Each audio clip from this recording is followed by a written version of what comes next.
और वहीं मणिपुर में आज भाजपा के दिग्गजों ने प्रचार किया है। जहां हिमंत बिश्व शर्मा ने हिंगांग में एन बीरेन सिंह के फ्लैग होस्टिंग कार्यक्रम में हिस्सा लिया, तो वहीं रक्षा मंत्री राजनाथ सिंह भी वाई खेमचंद सिंह के झंडोत्तोलन कार्यक्रम में शरीक हुए, जो मणिपुर विधानसभा के अध्यक्ष भी हैं।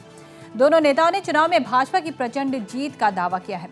वहीं पत्रकारों से बात करते हुए रक्षा मंत्री ने कहा कि इस बार का चुनाव कांग्रेस मुक्त चुनाव होगा, क्योंकि पार्टी राजनीतिक जगत से लगभग खत्म होने की कगार पर है।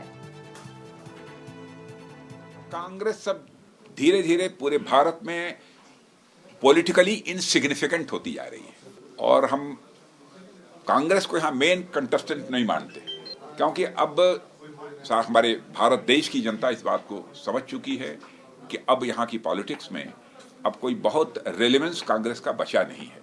और कांग्रेस की गवर्नमेंट्स जो इसके पहले रही हैं और इस समय की जो गवर्नमेंट है, हमारे बीजेपी लेड गवर्नमेंट, हमारे मोदी जी की लीडरशिप में और यहाँ पर वीरेन सिंह जी की लीडरशिप में, इन गवर्नमेंट्स की और कांग्रेस गवर्नमेंट्स का लोग कंपैरिजन करते हैं तो बहुत ही सहज तरीके से इस नतीजे पर पहुंचते हैं कि गुड गवर्नेंस देने वाली यदि कोई पॉलिटिकल पार्टी इस कंट्री में है तो भारतीय जनता पार्टी है।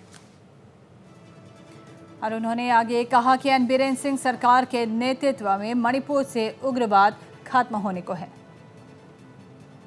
वायलेंस का सिलसिला मणिपुर में समाप्त होना चाहिए और यहाँ पर एन बीरेन सिंह जी के लीडरशिप में जो गवर्नमेंट चली है 5 वर्षों तक, बीजेपी लेड गवर्नमेंट, उस गवर्नमेंट का परफॉर्मेंस बहुत ही शानदार था, एक्सेलेंट था, मैं कहना चाहूँगा।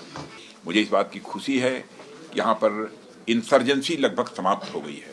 यदि थोड़ी बहुत यदि कहीं पर बची है तो म्यूचुअल डायलॉग के आधार पर हम चाहेंगे कि इंसर्जेंसी पूरी तरह से समाप्त हो और मणिपुर के डेवलपमेंट के मामले में सभी लोग पूरी तरह से फुल फ्लेज्ड अपना जो भी कंट्रीब्यूशन दे सकते हैं सबको कंट्रीब्यूट करना चाहिए। और वहीं रक्षा मंत्री ने यह भी कहा कि पूर्वोत्तर का विकास प्रधानमंत्री नरेंद्र मोदी की प्राथमिकताओं में शामिल है। पीएम ने बार बार यह सुनिश्चित किया है कि विकासमूलक योजनाएं देश के पूर्वोत्तर राज्यों तक पहुंच सके।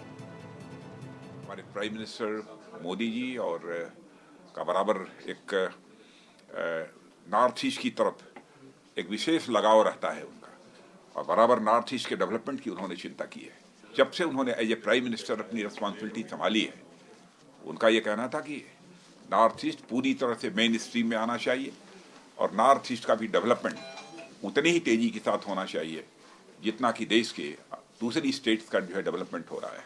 हम लोगों की यही इच्छा है कि हमारा यह मणिपुर साइज में भले ही छोटा स्टेट हो सकता है, पॉपुलेशन में छोटा स्टेट हो सकता है, लेकिन यह हमारी कंट्री के रिचेस्ट स्टेट के रूप में यह डेवलप करे।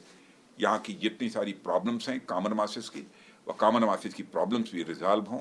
हमारे प्राइम मिनिस्टर श्री नरेंद्र मोदी जी ने बहुत सारी ऐसी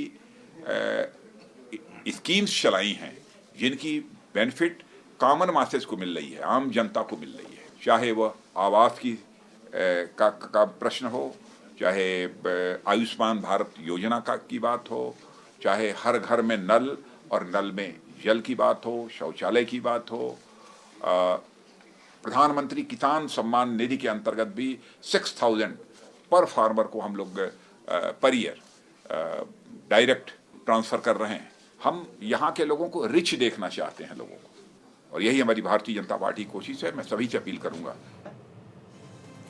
और वहीं उन्होंने मणिपुर के लोगों से भाजपा उम्मीदवार को वोट देने की भी अपील की। खेमचंद जी इनके कॉन्स्टिट्यूंसी में मैं बैठा हूं यहाँ पर, इसलिए मैं यहाँ के लोगों से अपील करूंगा कि उन्हें भारी मतों से जिताकर उन्हें भेजें। रिकॉर्ड मतों से खेमचंद जी यहाँ से जीतने चाहिए।